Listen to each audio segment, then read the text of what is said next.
ก็เป็นไงเนาะเปิดคลิปเปิดภาพมาฮอดจอดถึงบ้านน้องใจดีเรียบร้อยพี่หน่อยเนาะมาเบิ่งมาโอ้ยต่อมมอมอยู่พี่หน่อยเนาะก็มีคอมเมนต์กันเข้ามาหลายอยู่พี่หน่อยเนาะทางหลายช่องแน่ว่าพื้นเฮือนอยากต่ำเกินไปพี่หน่อยเนาะสิใช้ทางน้องใจดีเฮาโอ้ยสบายดีจ้าเป็นไรเป็นพ่อแต่ดนเนาะเอานี่บ่าวขนมมาฝากก็แบ่งน้องแบ่งหนุ่มมากินนำกันเด้อเลยเลยเนาะเป็นอะไรเฮือนซ่านบ้านซองใกล้สิแล้วอีก2-3มื้อแล้วบ่ตัวสายพานน่ะบ่าวย่างเลาะเบิ่งได้ปะอ๋อกินข้าวกินก่อนสละกินก่อนโอ้ยบ่ได้กินข้าวกินน้ำก็พอดีเลยเนาะ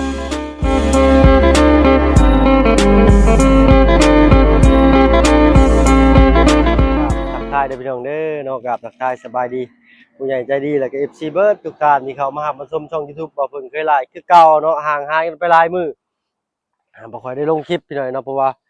กลับเมื่อบ้านฟ้าฝนน้ำแน่เนาะโอ้ยจักสิเอาอันใดก่อนว่าซั่นซะเนาะไปกะโพดแหละไปซอยเวียกซอยงานทั้งให้นาตะกะลุงเพิ่นนำพี่น้อยเนาะไปคาดไปไทยซอยเพิ่นเนาะเพราะถ้าเพิ่นยังค่าแล่นเวียกเข้าไปทางนั้นยังบ่ได้กินข้าวเช้าบ่กินแต่ตอนเช้าตอนเที่ยงบ่ได้กินจ้อยเจ็บกระเพาะโอ้ต้องกินข้าวมันถึงเวลาเด้เมื่อวานนี้บ่ได้กินเลยกินแต่บ่หลายชุดตำตอนแรกกินข้าววันแรกกินกับข้าวกินตามกับข้าวกินแต่แนวอันเผ็ดๆว่าซั่นซะเนาะปลาโตเนาะเป็นไดเนาะงามบ่งามเนาะบ้านเรื่องงามบ่งามแต่ว่าอยากคือปลาลุง FC เพิ่นคอมเมนต์มาแล้วพี่น้อยเนาะใต้ทุนบ้านอยากต่ำกว่าระดับเนาะน้ำมันก็ไหลเข้าอ่าแต่ถ้าอยากให้ดีก็ต้องขุดขอบมันออกอีกพี่น้อยเนาะหรือว่าขุดคลองขุดร่องน้ำทางหน้าน่ะได้แล้วยังแต่ทางนี้มันบ่ได้เนาะอันสิแก้ตอนนี้ก็มีแต่เทขึ้นอีกพี่น้อยเนาะปูนพอบ่น่ะบ่าวซื้อมาไว้ให้ชาวกระสอบหมดแล้วเบิดแต่พอบ่หรือว่าบ่พอหรือซื้อตื่มโอ้โหคือกันน่าสิพอหลังจากชาวสอบมีคนซื้อมาเพิ่มอีกบ่ปูนหรือบ่มีมีสิเพิ่นได้ซื้อปูนมาเพิ่มบ่มีบ่โอ้มีแหละเหรอทางไปได้ซื้อเนาะเพราะว่าทางงบทางว่าเพิ่งมีแต่ค่าปูนกับค่าหินทรายมีเด้ออ๋อยันพอแต่ชาวสอบหั่นแหละพี่น้องเนาะตามเบิ่งนี่ก็ได้เนาะเอาสำงบเอาพี่น้องเนาะเอาเดี๋ยวสิพาปาลุงเพิ่นย่างเลาะเบิ่งจักหน่อยให้น้องเพิ่นกินข้าวเสียก่อนเนาะกินข้าวกินน้ำนะโอเคเนาะให้น้องไปกินน้ำก่อนพี่น้องเนาะเป็นจังไดปาลุง FC ลองคอมเมนต์กินข้าวมาเบิ่งเนาะว่ามันเป็นอะไรแน่เป็นจังไดโอ้โตสบายดีเด้อสบายดีโอ้โตเป็นหยังเป็นไข้บ่บ่หาแต่มันอยากนอนแต่มันหอนเลยเลยมาตื่นมาเนาะเอาก็สิได้หามื้อหายามขึ้นเฮือนใหม่ใส่หยางงามให้น้องใจดีเพิ่นพี่น้อยเนาะรุ่นเบิ่งนำกันอีกเพิ่นเทแล้วจักมื้อเอ้ยนี่วานนี่ก็เทเทแล้วเมื่อวานนี้เนาะแต่คนแม่มันไม่ได้แห้งเลยโดยทั้งมาทั้งนี่เนาะน้วานนี่ำไหลเข้าเป็นน้องมันเป็นน้องหมดเลย น้ำตาเขาเอาหมดแล้วก็กระพรมันนั่นเออมีก็คอพร้อมมีอีหลีบ่ปลาน่ะบ่ช่างยอกแม่เป็นน้องอยู่นี่เลยเป็นน้องเพิ่นบ่ว่าได้ไรเพิ่นบ่แก้ให้ได้ไรบ่นี่ได้เนาะอะไรก็มีอีกเรื่องประตูประต่างมันอีกหน่อยเนาะทาง FC เพิ่นว่าเป็นได้มันปิดยากบ่น้องใจดีปิดยากหน่อยนึงเนาะแม่นแน่ช่วงนี้กับหน้าฝนแน่พี่น้อยไม้มันอิ่มน้ำมันก็จะเด้งขึ้นปกติแล้วพี่น้อยต้องช่วงหน้าฝนนี่ต้องปิดประตูไว้ให้มันแห้งจังเปิด อันซั่นมันสิเข้ารูปเข้าห้อยเข้าแบบเข้าทรงคักแน่เนาะแล้วจะไปพาไปเว็บซีขึ้นเบิ่งใช้น้องเจดีพาน้าบ่าวย่างขึ้นเบิ่งเฮือนดูมานำน้าบ่าวมายันน้าบ่าวจะลงทางเฮือนมันใหญ่นี่เอออึ๊บขึ้นจักเทื่อแล้วมื้อนี้ ไปเที่ยวแล้ว หลายเทื่อแล้วโอ้มีระเบียงนั่งลิ้นอีนี่เนาะอ้าวงามเข้าท่าอยู่ได้อพี่น้อยเนาะเปิดโล่งโอ้เห็นวิวงามพี่น้อยเห็นวิวคักเห็นวิวดีแบบว่าหน้าบ้านนี่ค่อนข้างโล่งงามไม้ชะลาบ่พอบ่หรือว่ายังอยู่ยังบ่พอโอ้เบิด สั่งเลยแต่เราเอาน่ะ5ซับแต่เราคิดว่า5แฟน โอ้สั่งเอาอีก5ตับทางอาจารย์ลาวคิดว่า5แผ่น บ่อันแต่เราสั่งนะ5ซับแต่ เลย เรียกกันคิดว่า5แผ่น 5แฟน อาจารย์ลาวสั่ง5ตับทางคนส่งว่า5แผ่นพี่น้อยเนาะก็เลยเอามาผิดอันนี้ห้องเจ้าบ่ลูกติ่งนี่ก็ยังอันสิใส่บันไดได้นี่เนาะไผทาสีให้อันนี้อืม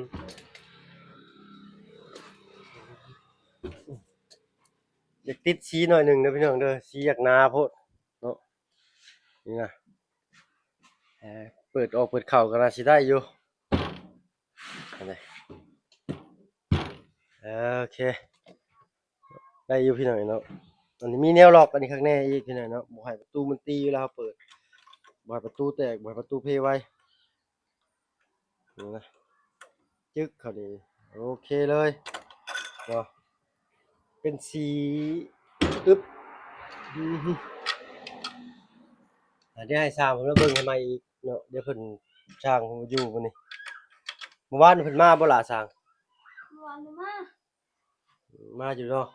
เออ แต่เพิ่นยังบ่มาแต่มื้อนี้เนาะ เออ พี่ทางนี้ก็เห็นเฮือนชาวลาเนาะทางไหนก็เฮ็ดบันไดดอกบันไดห้องนงห้องน้ำเนาะห้องน้ำห้องในทางน้องใจดีนี่ยังบ่ทันมีพี่น้อยเนาะถ้าเบิ่งงบอาจารย์ลาวเติมอีกต้องงบสักบ่เพิ่งหมดแล้วพี่น้อยเนาะประตูใหญ่ปิดได้ปกติบ่ล่ะ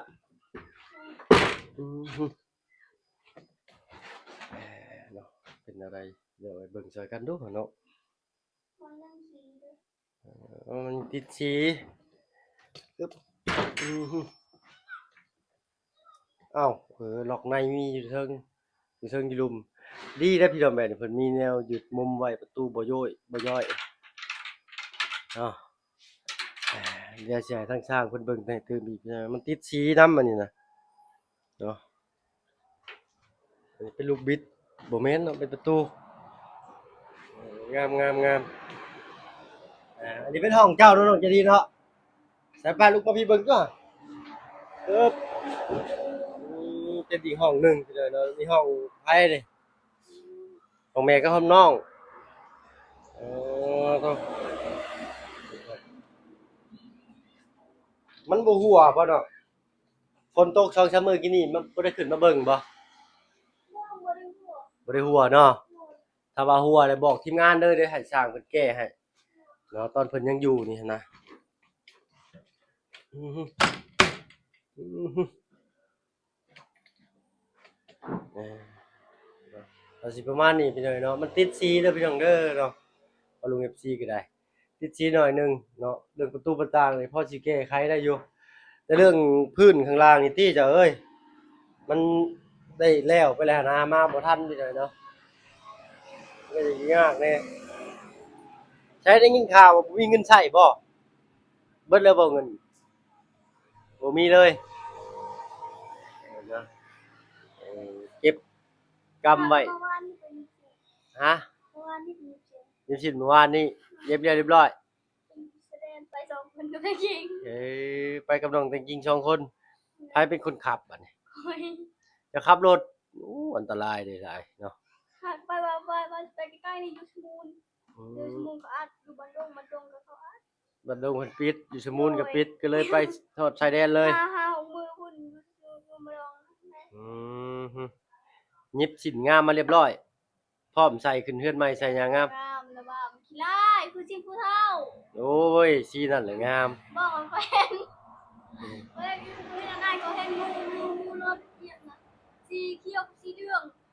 ไอ้สีรถสีเขียวสีเหลือง เอ๊ะรถเหยียบงัว งู เหยียบงู เลย เป็นสีเขียวกับสีเหลือง งูนะสีเขียวสีเหลืองแต่สีบอยก็กัดสีเขียวสีเหลือง สีเดียวกับชิ้นเลย เอาเนาะว่ากันไปเนาะ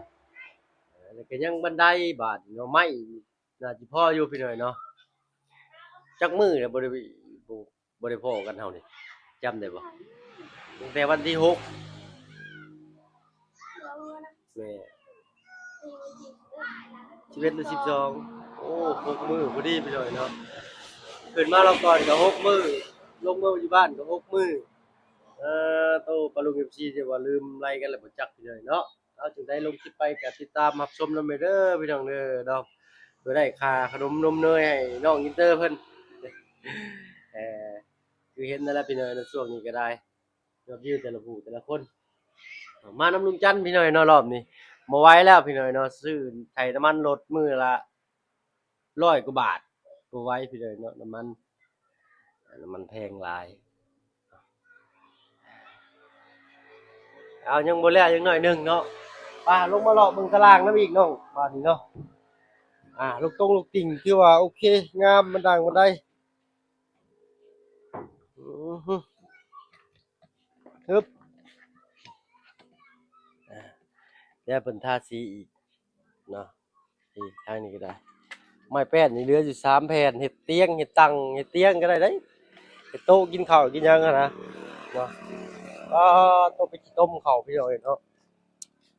ถ้าว่าฝนตกหรือว่ามันแห้งแล้วนี่เอาน้ำมาล้างออกคัดออกถูออกเด้อน้องอีกทางนี้ก็ได้เบิ่งรวมๆเลยก็งามเด้อพี่น้อยเนาะต้องหาผ้ามามัดใส่ไม้เนาะจะดีหาผ้ามามัดใส่ไม้แล้วชุบน้ำบิดมันแห้งแล้วก็เช็ดเทิงๆนี่ให้มันออกเอาไม้บ่ต้องไม้ใหญ่บ่ได้ไม้น้อยมาเช็ดถูออกมื้อขึ้นเรือนใหม่ใส่อย่างงามนี่โอ๊ยแขกคนมาหลายเด้เนาะหลายบ่คนสิมาขึ้นเรือนใหม่สดๆนำเจ้าต้องบอกเพิ่นบ่บอกเพิ่นแล้วเพิ่นจังสิมาติเอเป็นไดดีใจบ่บัดยังดีใจเนาะโอ้เป็นอ้ายก็ดีใจคือกันแหล้วเนาะว่าเฮือนหลังว่าใหญ่บ่งามนึงเนาะเก้าต้นพี่น้อยเนาะตารางนี่โอ้เย็นสบายเฮือนเจ้านี่เย็นสบายเลยเนาะพอดีลมพัดมาจากพุ่นมันก็วีใส่นอนมือไก่ตะผากมือบ่มีเวียกนอนมือไก่ตะผากให้ใต้ทุนบ้านคักปานหยังเนาะคันมือมีเวียกก็ไปนอนบ่ได้เด้บ่ได้กินข้าวเนี่ยนะฮะเออเนาะมีอันพอหลักเพิ่นเนาะถามมาว่าเป็นไข้บ่มื้อน่ะเช้าแล้วบ่ล่ะตอนนั้นเขาจะให้ตอนนั้นจุจะให้เนาะกินหืดกินยาอยู่บ่ช่วงเป็นไข้อืมนี่เนาะก่อนเป็นอยู่ขายมันก็เลยปานที่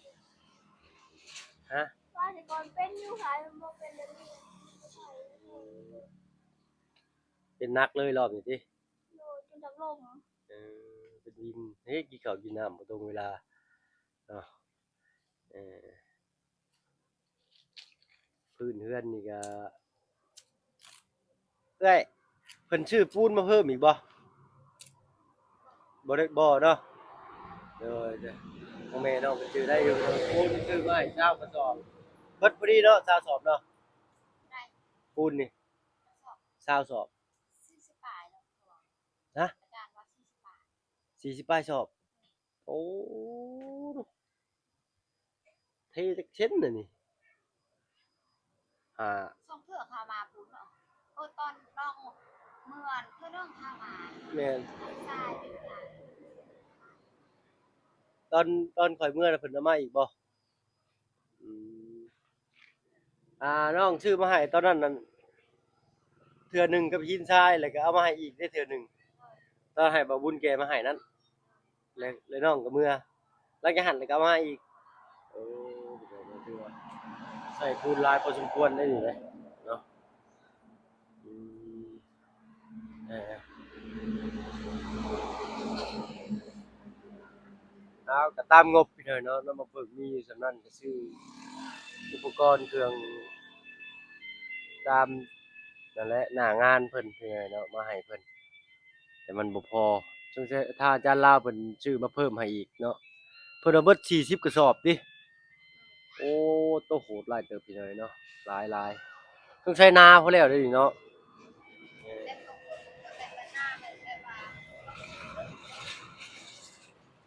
หน่อยแต่เสียดายมันอยากต่ำหน่อยหนึงพี่น้อยเนาะใจลองยืนขึ้นเบิ่งอยู่ตรงนี้แล้วบ่าวยืนนี่ฮอดใส่ยิดอยู่พี่น้อยเนาะประมาณเมตร70เซนเนาะโอ้ยืนขึ้นหน้ามืดแฮงแท้นี่หน้ามืดเป็นบาดหนึงโต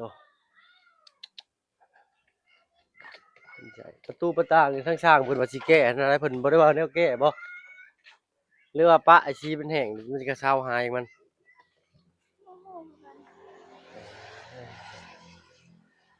พี่น้อยเนาะภาพโดยรวมแล้วก็ถือว่าโอเคแต่ว่าผิดพลาดในสั่งอันไม้ชะล่ามาสั่ง5ตับ20แผ่นแต่ทางเวียดส่งให้5แผ่นหากะลีพี่น้อยเนาะเพิ่นไปฟังกันบ่เข้าใจแน่นอนเลยพี่น้อยเนาะเอาบ่เป็นหยังเพิ่นสิจะมาตื่นให้อยู่เนาะอ๋อโตมีไผแหน่เข้ามาหามื้อนี้น้องเจดี ก็หลายคน จื้อได้อยู่บ่ล่ะมีไผแหน่ตอนเช้าทางเบาเชียงเด้อและเบาตูนเด้อและก็บ่ไล่ เด้อ เป็นนูดดู